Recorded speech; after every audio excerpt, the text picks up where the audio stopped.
জালালাবাদ অ্যাসোসিয়েশনের বাহরাইন শাখার 2024-25 দ্বিবার্ষিক সম্মেলন ও কাউন্সিল অনুষ্ঠিত হয়েছে।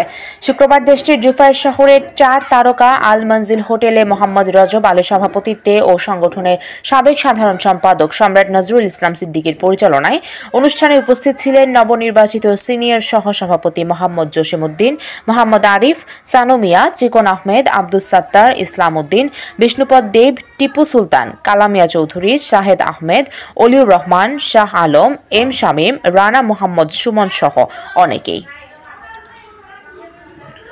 অনুষ্ঠানের সবার সম্মতিক্রমে আগামী 2 বছরের মধ্যে মোহাম্মদ কায়েস আহমেদকে পুনরায় সভাপতি ও আনোয়ার হোসেনকে সাধারণ সম্পাদক এবং লিমন আহমেদকে সাংগঠনিক সম্পাদক নির্বাচন করে 151 জন বিশিষ্ট কমিটি ঘোষণা করা হয়। আলোচনা শেষে বাহরাইন প্রবাসী সহ দেশ বিদেশের সকলের মঙ্গল কামনা করে বিশেষ দোয়া ও মোনাজাত করা হয়।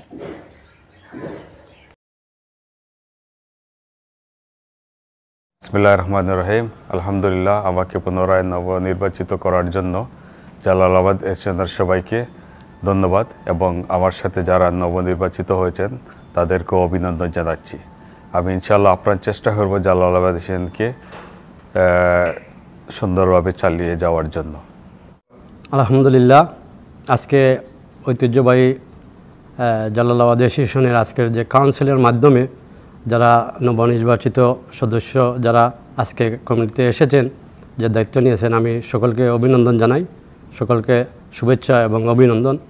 আর আমরা ইনশাআল্লাহ যেহেতু আমাদেরকে দায়িত্ব দিয়েছেন, আমরা যথাযথভাবে এই জালালাবাদ অ্যাসোসিয়েশনকে, যেহেতু এই সংগঠনটি বহির্বিশ্বে অত্যন্ত সুনামের সাথে কাজ করে যাচ্ছে, অসহায় মানুষের পাশে থাকে, তা আমরা চাই বাহরাইনও এই জালালাবাদ অ্যাসোসিয়েশনকে সকলকে নিয়েই আমরা এই সংগঠনকে আরও অনেক দূর এগিয়ে নিয়ে যাব। এই সব প্রত্যাবিষ্ট হয়ে আমি আমার বক্তব্য এখানে শেষ করলাম। ধন্যবাদ সকলে। আমাকে সাধারণ সম্পাদক নির্বাচিত করার জন্য আমি সকলকে ধন্যবাদ জানাই, আহ্বায়ক কমিটিকে এবং উপস্থিত সকলকে ধন্যবাদ। বিসমিল্লাহির রহমানির রহিম।